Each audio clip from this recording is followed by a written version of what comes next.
Hello friends, today we are discussing about the chapter number 3, class 11 chemistry, classification of elements and the periodicity in properties. Now firstly, when we are doing this chapter, we have to know that why we do the classification of elements. देखिए बच्चे, जब elements discover होने लग गए थे, जब लगातार जब एलिमेंट डिस्कवर होने लग गए थे, तब एक प्रॉब्लम ये आ गई, क्योंकि अब साइंटिस्ट ये जानना चाहते थे, केमिस्ट ये जानना चाह रहे थे कि हम इन एलिमेंट्स की स्टडी कैसे करें, क्योंकि हर एक एलिमेंट की स्टडी करना तो बड़ा डिफ़िकल्ट हो रहा था। तो उस टाइम में साइंटिस्ट ये सोचने लग गए कि हम ऐसी कुछ चीज़ करते हैं, ऐसा कुछ क्लासिफिकेशन करते हैं कि जिसमें हम एलिमेंट्स को एक ग्रुपिंग सिस्टम करें, जिसमें वे एलिमेंट जिनकी प्रॉपर्टी सेम रहेगी उनको सेम ग्रुप में रखेंगे, और अगर जिनकी प्रॉपर्टी डिफरेंट होगी तो उनको डिफरेंट ग्रुप में रखेंगे। तो इस बेसिक आइडिया को लेके अब हम इस चैप्टर की शुरुआत करेंगे। Now the periodic table is arguably the most important concept in the chemistry. ठीक है बच्चे, केमिस्ट्री के अंदर और ये जो पीरियोडिक टेबल हम जब पढ़ते हैं, द मोस्ट इंपॉर्टेंट पार्ट है, both in principle and it's practice. It is the everyday support for the student. He suggests new avenues of the research to professional, and it provide a succinct organization of the whole of the chemistry. It is remarkable demonstration of the fact that chemical elements are not a random cluster of entities, but instead display tents and lie together in families.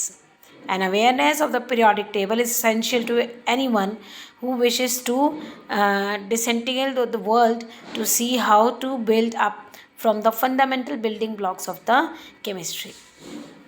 बच्चे, अगर आप chemistry को real में अगर आप उसको understand करना चाहते हैं कि होल ओवर द लाइफ की आपको केमिस्ट्री समझ में आती रहे, तो आपको उस चीज़ को समझने के लिए इस चैप्टर को पढ़ना बड़ा ज़रूरी है।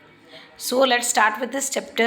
That why do we need to classify elements? कि हम elements की classify कर ही क्यों रहे हैं, हम elements की classification कर ही क्यों रहे हैं। Now we know by now that the elements are the basic units of all type of matter.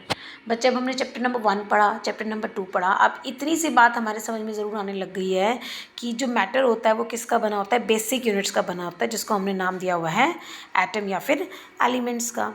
1800 में ओनली 31 एलिमेंट्स नोन थे। 85 में number of identity elements have more than 63। ठीक है, 1800 में 31 थे, लेकिन 65 में कितने हो गए, 63 से भी ज़्यादा हो गए, ऑलमोस्ट डबल हो गए। तो और एट प्रेजेंट 114, ठीक है, elements are known. Of them the recently discovered elements are man made efforts to synthesise new elements. और आजकल तो सिंथेटिक जिसको आप बोलते हो elements which are the man made elements with a large number of elements, it is very difficult to study individual the chemistry of all these elements. तो मैंने आपको बोला था बेटा, उस टाइम पे हर एक एलिमेंट की इंडिविजुअल केमिस्ट्री को स्टडी करना बड़ा डिफ़िकल्ट हो गया था। तो individually the chemistry of all these elements and their innumerable compounds individually, क्योंकि वो इतने लार्ज एक्सेस नंबर पर कंपाउंड फॉर्म करते हैं। तो इस प्रॉब्लम को ईज आउट करने के लिए साइंटिस्ट क्या करने लग गए कि एक सिस्टमेटिक तरीका ढूंढने लग गए जो हमें क्या दे, एलिमेंट्स की नॉलेज के बारे में, एलिमेंट्स की नॉलेज की स्टडी कराए, हमें बताए, समझाएं हमें। तो not only it would rationalise known chemical facts about elements, but even predict the new ones for undertaking further study.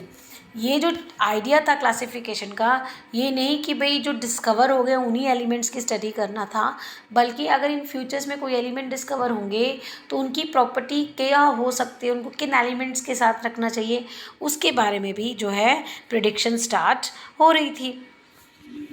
ना genesis of the periodic table, कि ये जो ट्रेंड था कि जो हमें टेबल बनानी आनी चाहिए, ये कब शुरुआत हुई, इसकी जेनेसिस, इसकी शुरुआत ही कब हुई। Now the classification of the element into groups and the development of periodic law and the periodic table are the consequences of the systematizing the knowledge gained by a number of the scientists through their observation and experiments.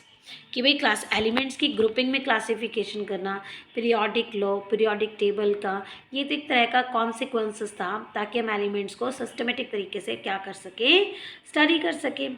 तो सबसे पहले एक आए थे German scientist जोनेन डॉबर्नियर। सबसे पहले जो डॉबर्नियर जो थे, जो किसके थे, जर्मन के साइंटिस्ट थे 1800 में, उन्होंने सबसे पहले आइडिया कंसीडर किया among the properties of elements. The elements की प्रॉपर्टी की उन्होंने सबसे पहले स्टडी की थी। 1829 ही नोटेड एज सिमिलैरिटीज़। 1829 में 1800 में देखो उनके दिमाग में बात आई थी, और जबकि 1829 में जो उन्होंने नोटेड किया कि there is a similarity between the physical and the chemical properties. भाई फिजिकल और केमिकल प्रॉपर्टी में जो है वो सिमिलैरिटी आ गया। अब बच्चों कैसे, कौन से एलिमेंट्स में सिमिलैरिटीज बोल रहे हैं वो? A group of 3 elements. ठीक है, वो कह रहे हैं 3 एलिमेंट का एक ग्रुप है, और उन 3 एलिमेंट के ग्रुप की फिजिकल प्रॉपर्टी भी मैच करती है और केमिकल प्रॉपर्टी भी मैच करती है, और उन 3 एलिमेंट्स के ग्रुप को नाम दिया उसने triads. In each case he notice that the middle element of the each of the tried, और हर एक जितने भी उन्होंने ट्राइड्स तैयार किए थे उन्होंने ये कोशिश करी कि जितने भी एलिमेंट्स उन ट्राइड्स में जो मिडल वन एलिमेंट का जो मास है वो एवरेज वैल्यू निकलेगी किससे? 1 और थर्ड एलिमेंट की एडिशन से। ठीक है, तो triads had the atomic wait about half way between the atomic weight of the other 2 elements. भी अदर 2 एलिमेंट्स के बिल्कुल एग्जैक्ट हाफ था। Also the property of the middle element were in between those of 2 members, और जो middle one की property बिल्कुल जो है बिटवीन है, मैचअप करती है फर्स्ट एंड थर्ड एलिमेंट से। सिंस डॉबर्नियर्स जो है डॉबर्नियर जो थे, the relationship refers to the law of triads, और उस ये रिलेशनशिप उन्होंने किसका नाम दिया था? लॉ ऑफ ट्राइड्स का। See this table if you check it out कि first triad lithium, sodium, potassium. Dobereiner second triads calcium, strontium, barium. Dobereiner third triads chlorine, bromine, iodine. So lithium atomic mass 7, potassium 39। If you add the 7 + 39, क्या कहते हैं वो? First और third element को add करके 2 से divide कर दें तो you will get the mass of the middle one elements. ठीक है, तो ये उसका क्या था? लॉ, ये उनके क्या थे? लॉ ऑफ ट्राइड्स थे। तो seems to work only few elements. लेकिन अगर हम नोटिस करा जाए तो ये जो उनका मेथड था ना कि भाई जो लॉ ऑफ ट्राइड्स का जो मेथड उन्होंने डिसाइड किया था वो सिर्फ फ्यू एलिमेंट्स के लिए था, और ये सिर्फ एक कोइंसिडेंस की बात थी कि अब उन्होंने क्या करा? Attempt to classify element were made by the French geologist. ठीक है, तो अब जब तक डॉबर्नियर थे, डॉबर्नियर के ट्राइड्स बने, only these 3 triads way they known, that is the lithium, sodium, potassium, calcium, strontium, barium and chlorine, bromine and iodine. That was good कि फर्स्ट और थर्ड को ऐड करो, एवरेज वैल्यू निकालो, you will get the mass of the second one. But ये बिल्कुल coincident method था बच्चे कि सिर्फ 3 या 4 ही ट्राइड्स चुन के बने थे। अब इसी आइडिया को नेक्स्ट जो रिपोर्ट किया गया था वो एक फ्रेंच के साइंटिस्ट थे और जियोलॉजिस्ट थे जिनका नाम क्या था? AEB कैनकॉर्टियस। ठीक है, इन 1862। अब इन्होंने क्या अरेंज किया? नोन एलिमेंट्स को इन order of the increasing atomic weight. उस टाइम पे जब वो स्टडीज़ कर रहे थे जितने भी एलिमेंट्स थे उन्होंने उनको कैसे अरेंज किया? एटॉमिक वेट के हिसाब से। And made a cylindrical table. उन्होंने क्या करा? एक सिलेंड्रिकल टेबल तैयार की थी उन एलिमेंट्स की to display the periodic recurrence of property. अब उन्होंने एक सिलेंड्रिकल टेबल तैयार की थी जो ये बताता है रीअकरेंस मीन्स दोबारा से प्रॉपर्टीज़ की, दोबारा से एलिमेंट्स की प्रॉपर्टी की दोबारा से प्रोड्यूस होना। This also didn't attract much attention. ये बात जो है लेकिन मच अटेंशन नहीं ली पाई। तो उसके बाद एक इंग्लिश केमिस्ट आए, उनका नाम क्या था? John Alexander Newlands. ठीक है, और उनके ऑक्टेट को बोला गया था, उनके रूल को बोला गया था लॉ ऑफ ऑक्टेव। जैसे लॉ ऑफ ट्राइड्स था, नेक्स्ट आया law of octave. It's just similar to the musical notes. The musical notes you have to listen ना, सा रे गा मा पा धा नी सा। तो सा मीन्स एवरी 8th, क्योंकि 8th नंबर से अगेन आप रिपीट कर गए सा। तो ये क्या कहते हैं? लॉ ऑफ ऑक्टेव क्या कहता है कि every 8th element match up the property of the previous one. Means 8th element first वाले के साथ मैच करेगा, जैसे 9th एलिमेंट सेकेंड वाले के साथ मैच करेगा अपनी प्रॉपर्टीज़ को। ठीक है, तो लॉ ऑफ ऑक्टेव क्या कहता है? वही एलिमेंट्स को आप अरेंज करेंगे इन order of the increasing atomic weight and not it that every 8th element. वो क्या कह रहे हैं? एवरी 8th एलिमेंट की प्रॉपर्टी बिल्कुल सिमिलर होगी किससे? फर्स्ट वन के लिए। And the relationship just like the 8th note that resemble with the first in Octave of music. ये रिजेंबल बिल्कुल वैसा ही था जो म्यूजिक नोट्स में आपने पढ़ते हैं ना। The Newland law of octave seems to be true only for the elements up to calcium. लेकिन न्यूलैंड लॉ का ऑक्टेव जो था वो सिर्फ किसके लिए एप्लीकेबल था? Up to calcium, that is atomic number 20 और the mass number 40। Although his idea was not widely accepted at time, for his work was later awarded by the Davy Medal. और उसके बाद उनको एक मेडल दिया गया था, that is called the Davy Medal by the Royal Society of London. Clear this? Now see this, sa re ga ma, Newland law of octave. This अगर lithium beryllium boron carbon nitrogen oxygen fluorine, क्योंकि उस time पे noble gases discover नहीं हुई थी, तो fluorine के बाद कौन सा एलिमेंट आएगा? सोडियम. तो सोडियम किससे? 1 2 3 4 5 प्रॉपर्टी देखते हैं. 1 2 3 4 5 6 7 8.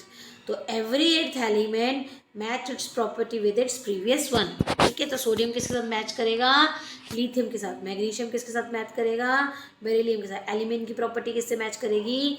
बोरॉन के साथ. और इसी को इसने नाम दे दिया law of Octave. Clear? Now the next scientist पहले आए थे ट्राइड्स, देन उसके बाद न्यूलैंड. नाउ नेक्स्ट अब जो आए थे, who is the father of this periodic table, down Russian chemist. Now जो नेक्स्ट साइंटिस्ट आए थे, that is called the Russian chemist Dmitri Mendeleev. क्या नाम था इनका? Dmitri Mendeleev. And the German scientist एक और इनके साथ आए थे, लॉथर मैयर. उसी टाइम पीरियड में लॉथर मैयर, लेकिन उन्होंने काम अलग अलग किया था, लेकिन टाइम पीरियड एक ही था. बोथ द केमिस्ट दोनों केमिस्ट ने 1869 में प्रपोज किया, एलिमेंट्स को अरेंज करा, सेम तरीका लिया in order of their increasing atomic weights. Similarities appear in physical and similarities appear हुई एक रेगुलर इंटरवल के बाद.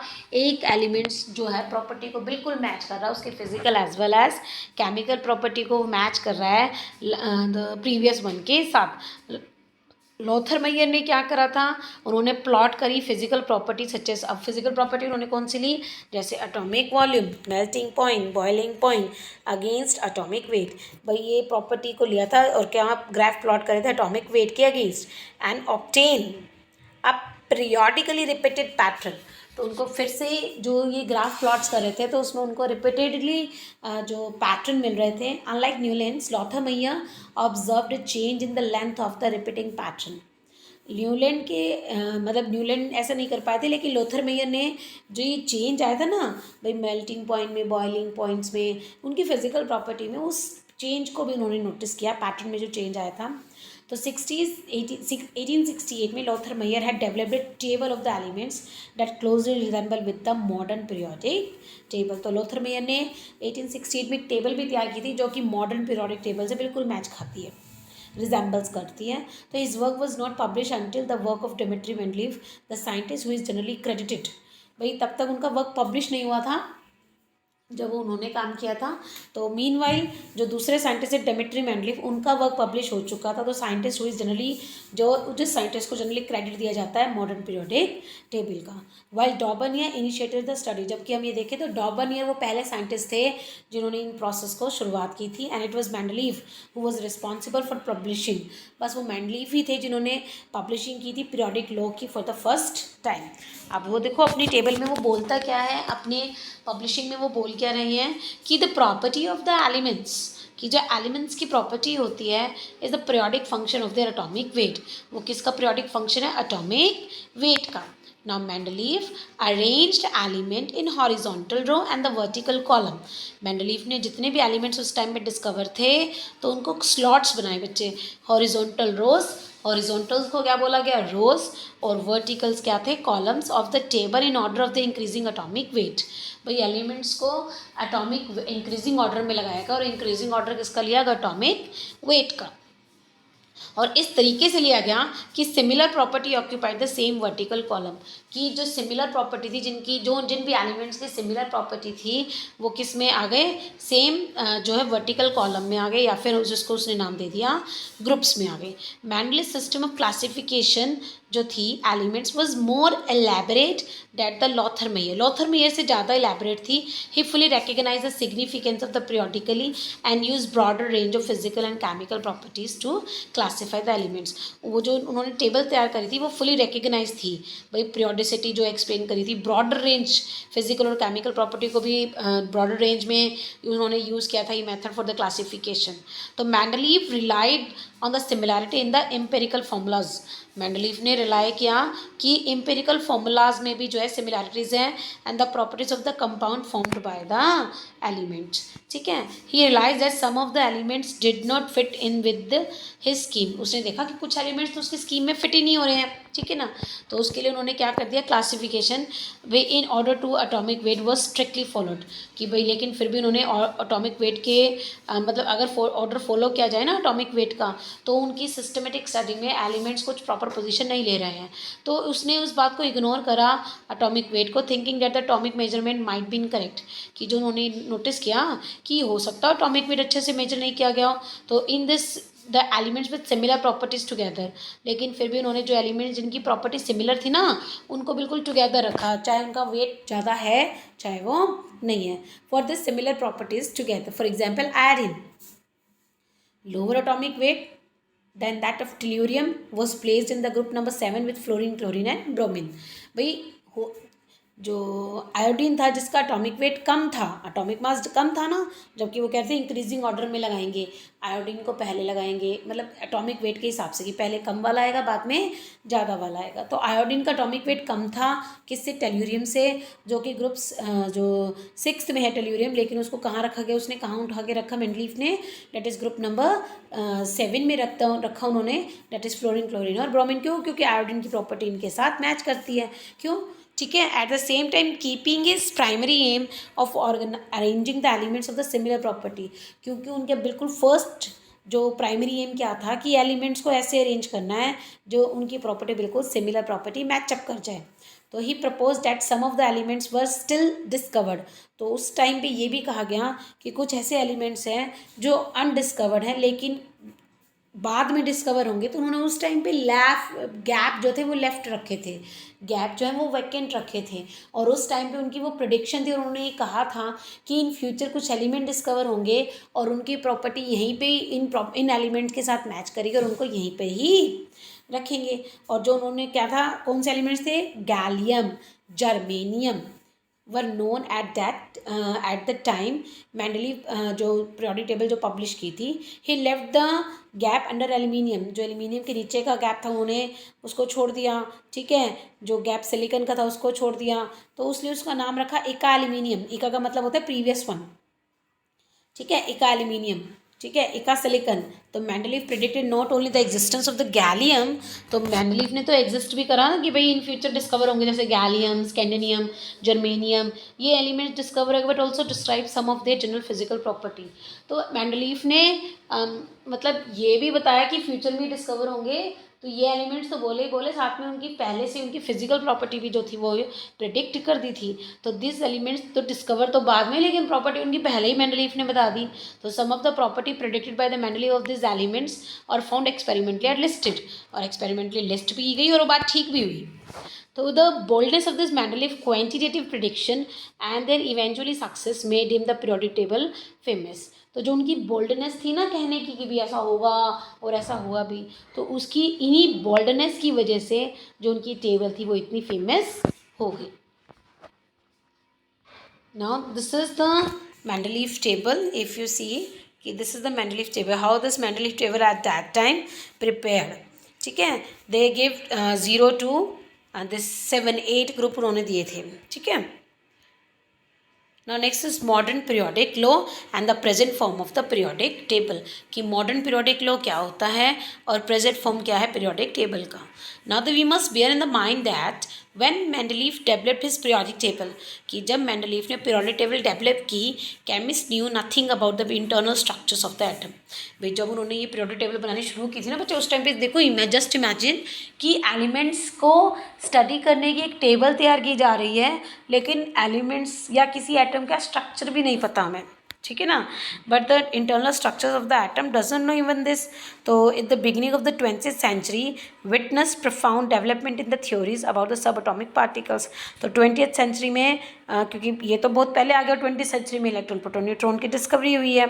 तो 1930 द इंग्लिश फिजिस्ट हेनरी मोजले, अब 1930 में इंग्लिश के जो फिजिस्ट थे वो आ गए और not it is called the Henry मोजले। अब उन्होंने ये जो है उस टाइम पे एक्सपेरिमेंट किया था। Now what is that experiment, that he जो है ही पास द एक्सरे, ठीक है। जो उस टाइम पे जितने भी एलिमेंट्स डिस्कवर हुए थे उन एलिमेंट्स को उसने क्या पास की थी, एक्सरे पास की थी, ठीक है।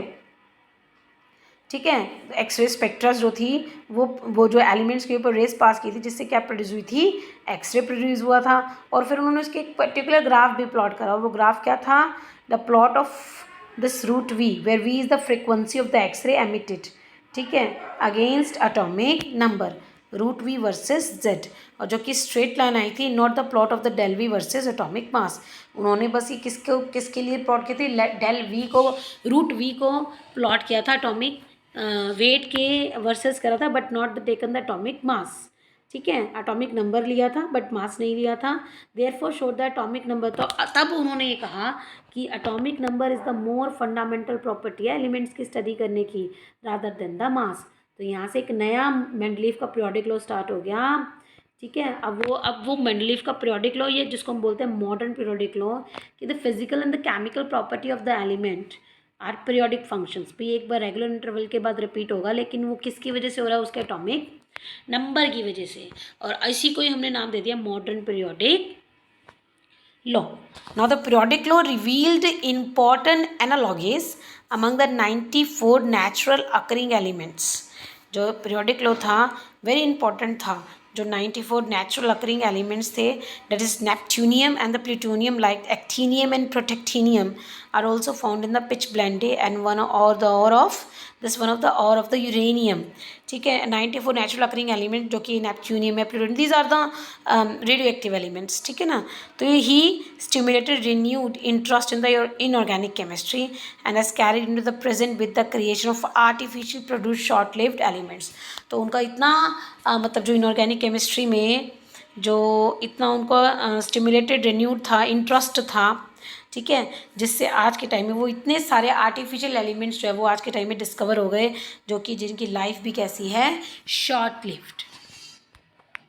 You may recall that the atomic number is equal to the nuclear. अब हमें पता है, हमने तो सेकेंड चैप्टर में पढ़ा है, अटोमिक नंबर किसके इक्वल होगा, न्यूक्लियर चार्ज के, मीन्स नंबर ऑफ प्रोटॉन्स के, और नंबर ऑफ इलेक्ट्रॉन्स के न्यूट्रल एटम में। तो it is then easy to visualise the significance of the quantum number.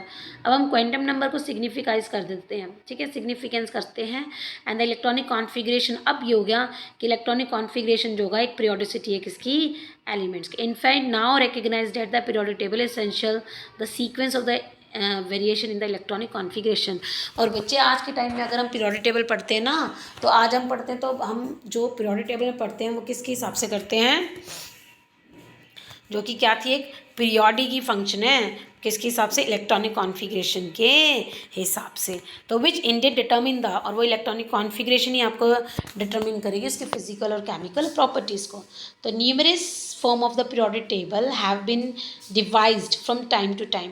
Periodic table के अंदर न्यूमरस चेंजेस आते गए time to time, and emphasises chemical reactions and the valence, whereas the other stress the electronic configuration of the elements.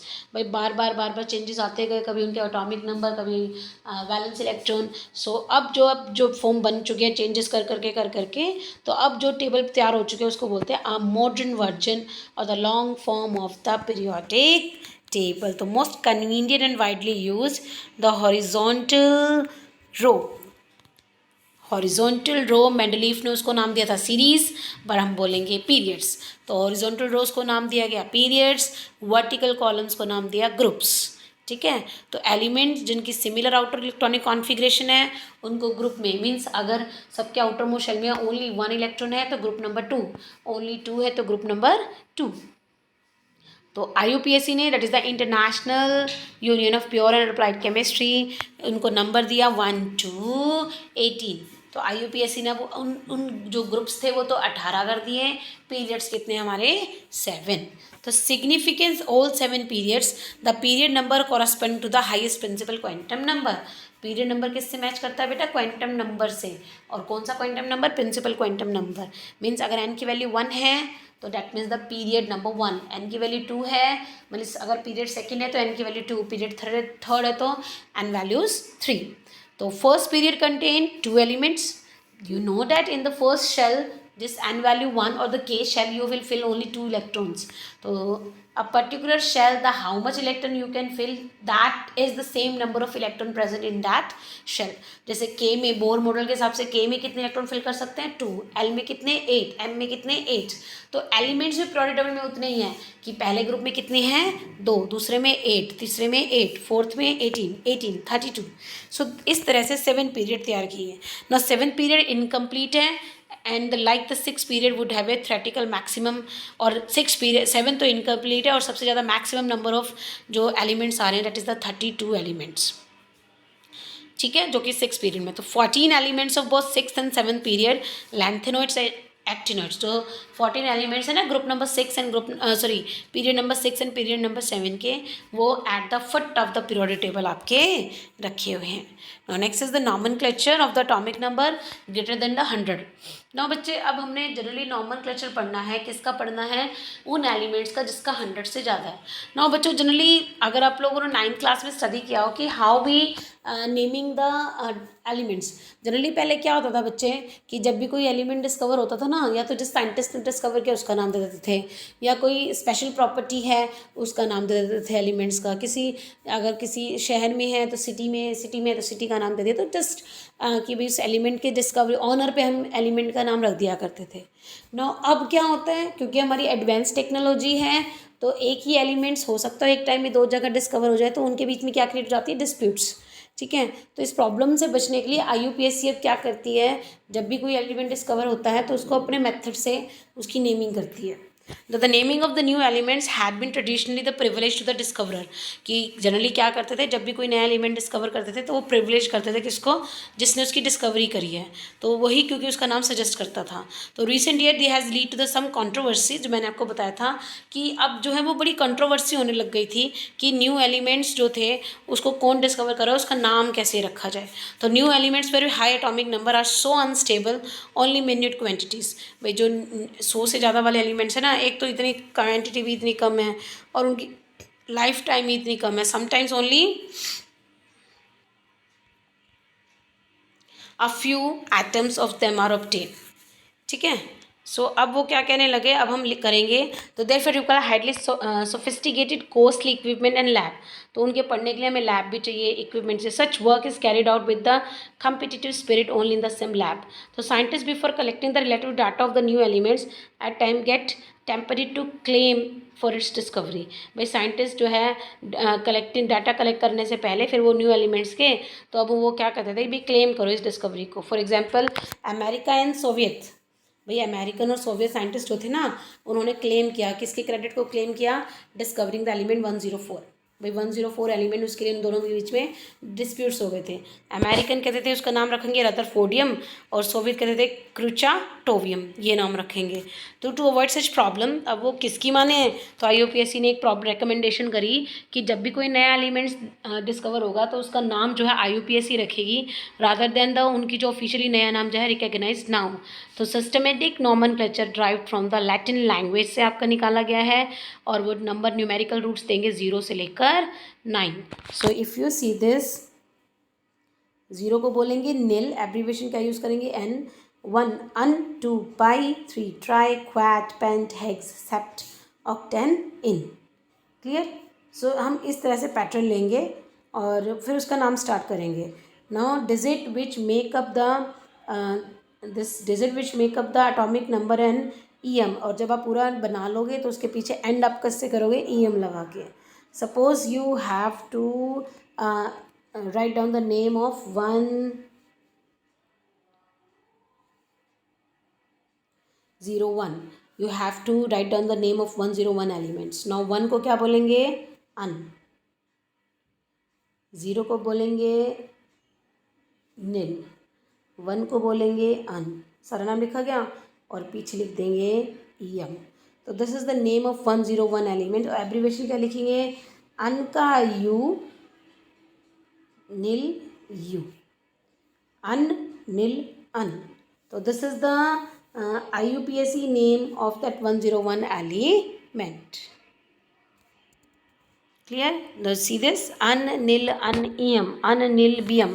तो you can write. और अब जो officially name discovered हुए, जैसे 101 को बोलता है मेंडलीवियम, 10 को नोबिलियम, 103 को लॉरेंशियम, 104 को रदरफोर्डियम. तो ये जो ऑफिशियली नेम है, अदरवाइज हम उसको कैसे कर सकते हैं, according to the IUPAC. Thus the new element first gets a temperate name. भाई जो टेम्प्रेरी नेम हम उसको दे सकते हैं, सिंबल भी दे सकते हैं 3 लेटर्स का. लेटर जो परमानेंट नेम जो है वो जो दिया जाएगा, जो कि वोटिंग सिस्टम से होएगा, जो IUPAC रिप्रेजेंटेटिव करेंगी. तो the permanent name might reflect the country. और वो जो परमानेंट नेम है, हो सकता है वो साइंटिस्ट का नाम रिफ्लेक्ट कर दे, कंट्री का नाम रिफ्लेक्ट कर दे, डिस्कवरर का नाम रिफ्लेक्ट कर दे, और ट्रिब्यूट दे दे नोटेबल साइंटिस्ट को. As of now, elements for atomic number 118 have been discovered. So this is your question, this कि IUPAC name and the symbol of this 120 elements. तो 120 elements का आपने नाम लिखना है, ठीक है. 1 का होता है, 1 का होता है अन, 2 को बोलेंगे बाई, 0 को बोलेंगे अन, एंड किससे करेंगे, ईएम, और सिंबल कैसे देंगे, UBU. ठीक है, सिंबल कैसे देंगे, UBU. Sorry nil. This 0 is called the nil. 0 is called the nil. ठीक है, तो अन बाई nil, ये 1, ये 2, ये 0, और एंड किससे करेंगे, EM से. तो this is the name. Now next is electronic configuration of the element and the periodic table. Electronic configuration कैसे की जाए. Now in the preceding unit we have learned that an electron in an atom is characterized by the set of 4 quantum numbers. तो बच्चे जब हमने second chapter किया था structure of matter में, तो आप मेरे लिंक से भी, आप उस जो डिस्क्रिप्शन बॉक्स के लिंक से भी आप इसको पढ़ सकते हैं क्वांटम नंबर्स को. तो 4 सेट ऑफ क्वांटम नंबर्स हमने स्टडी किए थे, जो हमें एक कंप्लीट इन्फॉर्मेशन देते हैं रिगार्डिंग इलेक्ट्रॉन की. ठीक है, तो the principal quantum number n, जो कि मेन एनर्जी लेवल देगा, और उसको हम स्टडी करते हैं filling of the electron into different subshell. हम मेन प्रिंसिपल क्वांटम नंबर देंगे जो हमें शेल बताएगा.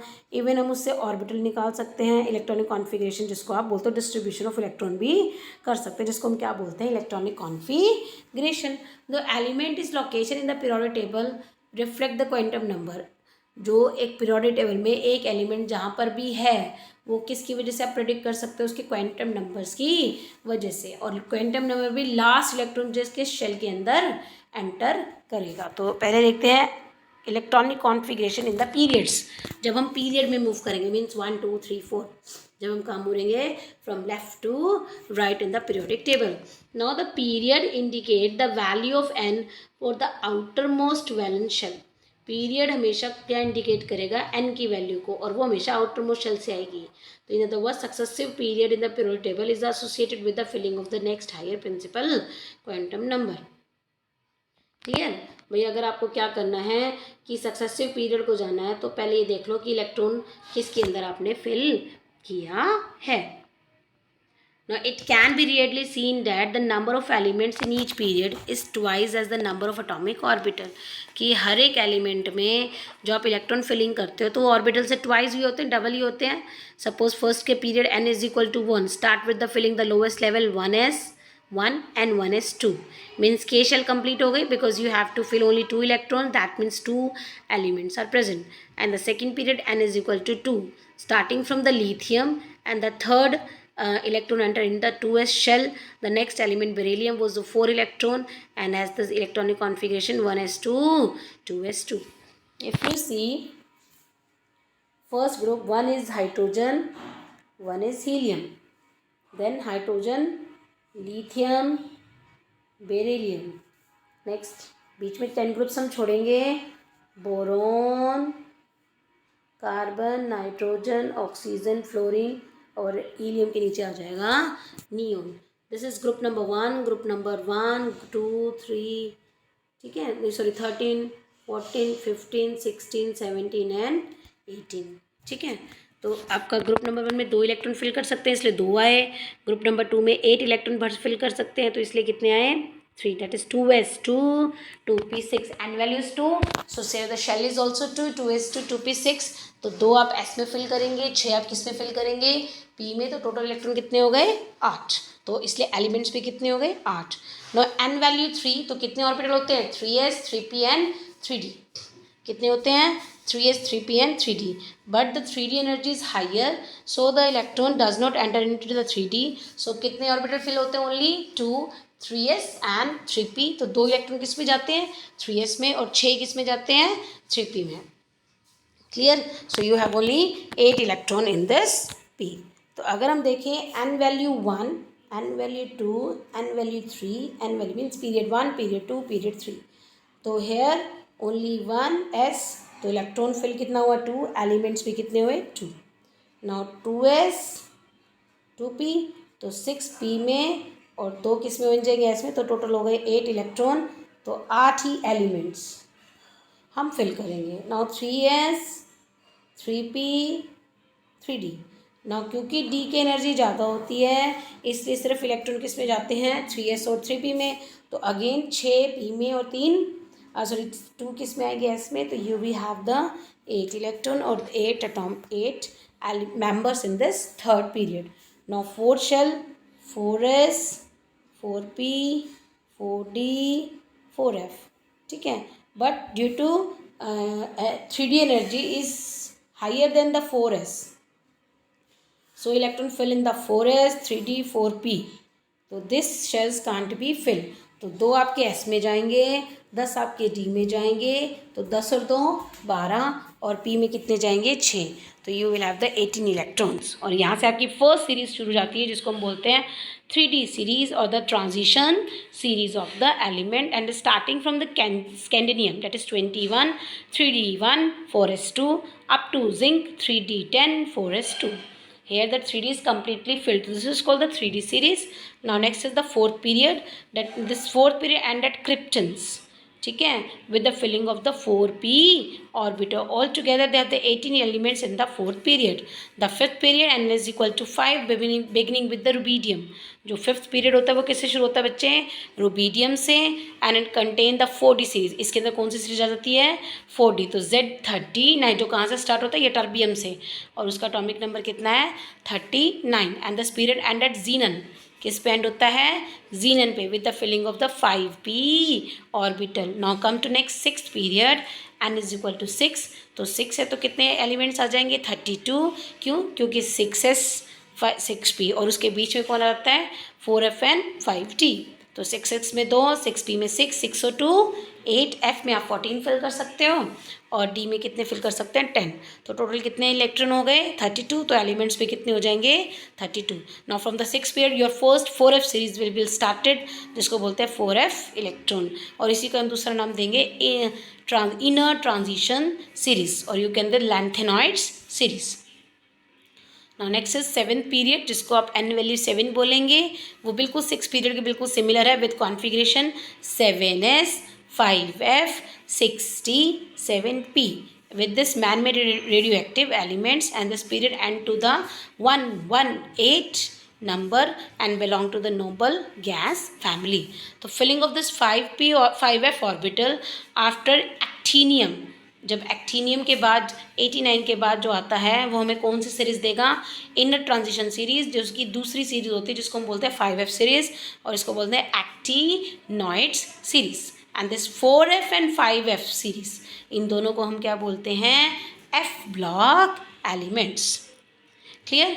नाउ इसी बेसिस पे हम कुछ क्वेश्चंस देखते हैं बच्चे, और वो क्वेश्चन क्या है, how would you justify the presence of, आप कैसे जस्टिफाई करेंगे कि 18 इलेक्ट्रॉन्स फिफ्थ पीरियड में, तो सी फिफ्थ पीरियड का मतलब n इज इक्वल टू 5, तो 5 है तो कौन है, तो एक तो 5s होना चाहिए था, 5p, 5d, 5f, लेकिन इन दोनों के बीच में क्या जाता है 5s के और 5p के बीच में 4d कौन आ जाता है 4d, 5s 4d और क्या जाता है 5p. इलेक्ट्रॉन जो है इसके अंदर फिलिंग होती ही नहीं है, तो 2 इसमें जाएंगे, 10 इसमें जाएंगे और 6 इसमें जाएंगे, तो टोटल कितना हो गया 10 और 6 16 और 2 18 मीन्स आप 18 इलेक्ट्रॉन फिल कर सकते हो. That means you will fill 18 elements in the fifth period. Now next is group wise electronic configuration. Now अब group wise कैसे करें? Now the elements in the same vertical column. Group wise means जब आप top to bottom move करोगे तो generally हम configuration कैसे लिखते हैं उसकी, जितने उसके इलेक्ट्रॉन आउटर मोस्ट शेल में होते हैं वही उनकी क्या लिख लेते हैं हम, electronic configuration. For example group number 1 elements alkali metal all have 1 electron in the outer most shell, so the configuration हो जाएगी 1s1. तो ग्रुप नंबर 1 की कॉन्फ़िगरेशन क्या है, 1s1. See this table. Third lithium, lithium के नीचे sodium, potassium, rubidium, caesium and francium. If you see this, check it out. This lithium 2s1, sodium 3s1, this potassium 4s1, rubidium 5s1, cesium 6s1, francium 7s1. तो इन सब के outer most shell में कितनी electron है, only 1. सो इनकी general electronic configuration क्या हो जाएगी, ns1. Now next is, so thus it has been seen the property of the elements have periodic dependence. तो प्रॉपर्टीज भी किस पे डिपेंड करती है, पीरियोडिक डिपेंडेंस पे करती है. तो नाउ अब हमें ये देखना है बच्चे कि electronic configuration and the type of elements SPDF. Now अब आपने ऑफ-बार रूल भी पढ़ा हुआ है. ऑफ-बार रूल के हम एलिमेंट एनर्जी जो इलेक्ट्रॉन फिल होते हैं वो according to the high energy, से पहले इलेक्ट्रॉन 1s पे जाएगा, फिर 2s में जाएगा, 2p 3s 3p 4s 3d, जिसको हम ऑफ बार रूल बोलते हैं. And the electronic configuration provide, क्या प्रोवाइड किया बेटा, प्रोवाइड अ थ्योरेटिकल फाउंडेशन, एक फाउंडेशन देता है फॉर द पीरियोडिक क्लासिफिकेशन. तो एलिमेंट्स वर्टिकल कॉलम में एक ग्रुप बना लेते हैं, फैमिली बन जाती है वो. क्यों? क्योंकि उस ग्रुप फैमिली में जितने भी मेंबर्स होंगे, जितने भी एलिमेंट्स आप उस एक ग्रुप में रखोगे, उनकी प्रॉपर्टी क्या करती है, मैच करती है. तो this similarity arises because this elements have the same number and the same distribution of electron. क्यों एक ग्रुप के सभी मेंबर्स की प्रॉपर्टी मैच कर गई, क्योंकि इन सबके पास सेम इलेक्ट्रॉन है आउटर मोस्ट शेल में, ठीक है, और सेम इलेक्ट्रॉन होने की वजह से कॉन्फ़िगरेशन क्या होगी, बिल्कुल सेम. सो इसलिए इनकी प्रॉपर्टी भी कैसी कर गई, मैच. तो on the basis of this की इलेक्ट्रॉन आपने किस शेल में फिल किया है, कौन से मेन शेल में फिल किया है, तो on the basis of this it may be f block, p block, d block and the f block. अगर इलेक्ट्रॉन एस में एंटर करेगा तो एस ब्लॉक एलिमेंट है, पी शेल में एंटर करेगा तो पी ब्लॉक एलिमेंट है, डी शेल में एंटर करेगा तो डी ब्लॉक है, एफ ब्लॉक में एफ शेल में एंटर करेगा तो एफ ब्लॉक है. Now the depending on the type of the orbital or atomic orbital, this has been filled with the electron. This is illustrated in this. We notice two exception to this categorization. दो exception कौन से है, for example first is helium, ठीक है, helium.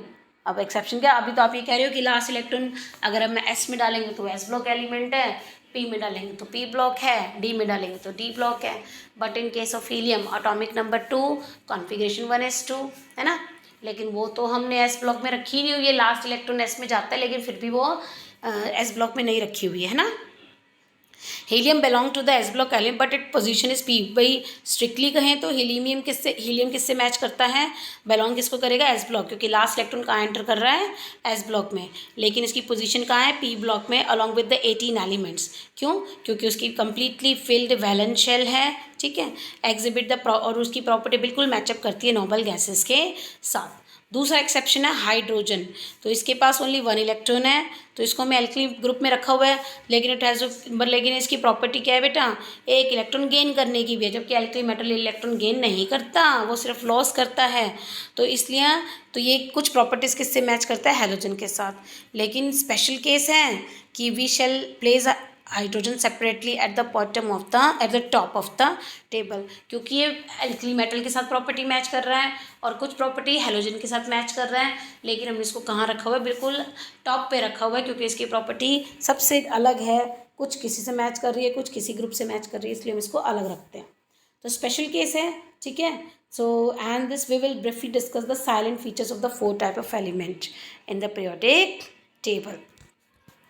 So during the description, features are, the first one is the S block element. First is the S block elements. तो S block elements means अगर electron का enter करेगा S shell में, last electron कहाँ enter करेगा, S shell में। तो अगर वो 1 में है तो पहला ग्रुप, अगर लास्ट शेल एस में जा रहा है और 2 कम्प्लीटली इलेक्ट्रॉन्स हो चुके हैं तो वो होगा आपका सेकेंड ग्रुप। तो ग्रुप नंबर 1 जिसको नाम दिया गया alkali metals, and group number 2 जिसको नाम दिया गया alkaline earth metal.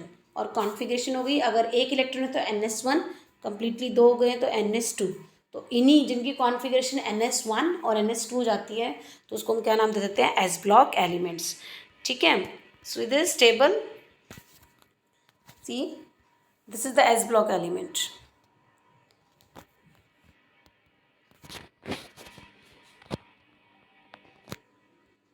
This is the S block elements. Group number 1, group number 2, lithium, beryllium, sodium, magnesium, है ना। तो this is the S block element because the last electron may be in the first shell and in the second shell.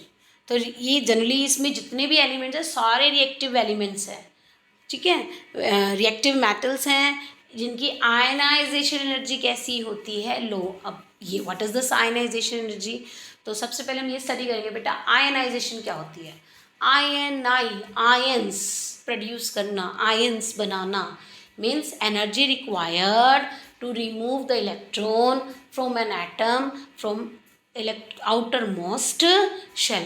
भाई outer most shell में से electron को हमने क्या करना है, बाहर निकालना है। ठीक है, सो अब या तो वो एक इलेक्ट्रॉन देता है तो +1 चार्ज, 2 इलेक्ट्रॉन देगा तो +2 चार्ज। तो एक कह रहा है तो एल्कली मेटल, 2 निकालेगा तो वो अल्कलाइन अर्थ मेटल। तो मेटालिक करेक्टर है ये जनरली क्योंकि इलेक्ट्रॉन लॉस कर रहा है। Reactivity down the group increase करती है। अब वो डाउन द ग्रुप इंक्रीज क्यों करती है, क्योंकि डाउन द ग्रुप इलेक्ट्रॉन निकालने की जो एनर्जी होती है वो कम हो, आयनाइजेशन एनर्जी कम होती चल जाती है। This compound of the S block elements with the exception of this lithium and beryllium predominantly ionic। अगर मैं लिथियम और बेरिलियम की प्रॉपर्टी को मैच ना करूँ तो all these are the ionic compound. अब लिथियम बेरिलियम के अंदर कुछ कोवलेंट करेक्टर आएंगे क्योंकि इनका साइज क्या है, स्मॉल साइज का है। Next is P block element. Now next is the P block element, second group. अगर लास्ट इलेक्ट्रॉन किसी भी पी शेल में आ रहा है, ठीक है, that is PX, PY and PZ, इनमें से किसी में भी आ रहा है, ठीक है, क्योंकि आप 6 इलेक्ट्रॉन ऐड कर सकते हो पी में, इसलिए ग्रुप भी देखो कितने हो गए, 13 से लेकर 18 तक, दीज आर द 6 ग्रुप। तो ग्रुप नंबर 13 से लेकर ग्रुप नंबर 18 तक आपके कितने ग्रुप्स हैं, 6। ठीक है, तो इसको अब जो ये पी ब्लॉक एलिमेंट्स पढ़ रहे हो with the s block elements means S and P, इसको हम क्या नाम देंगे, रिप्रेजेंटेटिव एलिमेंट्स और द मेन ग्रुप, क्योंकि पीरियोडिक टेबल को ये रिप्रेजेंट करते हैं ये। तो आउटर इलेक्ट्रॉनिक कॉन्फ़िगरेशन होगी, अगर P1 है आउटर मोस्ट मतलब P में 1 जा रहा है, जैसे 1s2 2s2 2p1, सो कॉन्फ़िगरेशन हो जाएगी NS2 NP1 2 NS1 NP2 NP3 NP4 up to NP6 तक। तो जब NP6 कम्प्लीटली फिल हो जाए that means the noble gas electronic configuration. तो NS2 NP6 की किसकी कॉन्फ़िगरेशन है, नोबल गैस की। कम्प्लीटली फिल्ड होता है electron, a very difficult to utter this stable arrangement. ठीक है, एडिशन मतलब बड़ा डिफिकल्ट हो जाता है आप इसमें से इलेक्ट्रॉन को ऐड करना या इलेक्ट्रॉन को बाहर निकालना। ठीक है, तो relatively predicting the noble gas family of this 2 chemical important groups. इसके अलावा कि भाई नोबल गैस है रिएक्शन तो कर ही नहीं रही है, लेकिन इसके अलावा 2 बड़े इंपॉर्टेंट ग्रुप हैं, group number 17 and group number 16। Group number 17 is called the halogens. Halogens means fluorine chlorine bromine and iodine. Hello का मतलब होता है सोल्ट्स की फॉर्मेशन, तो ये जनरली क्या प्रोड्यूस करते हैं, salt. Chalcogens group number 16 oxygen family. These 2 groups है highly negative electron gain enthalpy. Now पहले हमें ये सीखना पड़ेगा what is electron gain enthalpy. Energy release when an extra electron has to be added in the outer most shell. Electron निकालने के लिए energy देनी पड़ती है, लेकिन इलेक्ट्रॉन डालने के लिए एनर्जी रिलीज होती है।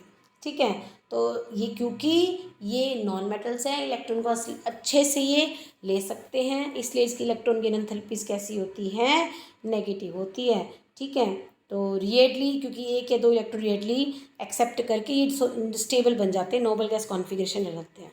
तो जनरली ये नॉन मेटल के नेचर के होते हैं और जैसे जैसे आप नीचे की तरफ आओगे नॉन मेटल का करेक्टर जो होता है वो बढ़ता चला जाता है। Now next is I hope you understand this bachcho question. This understand this S and P block element or the various scientists that have studied the basic idea of this periodic table. I hope you understand this. Okay, bye bye.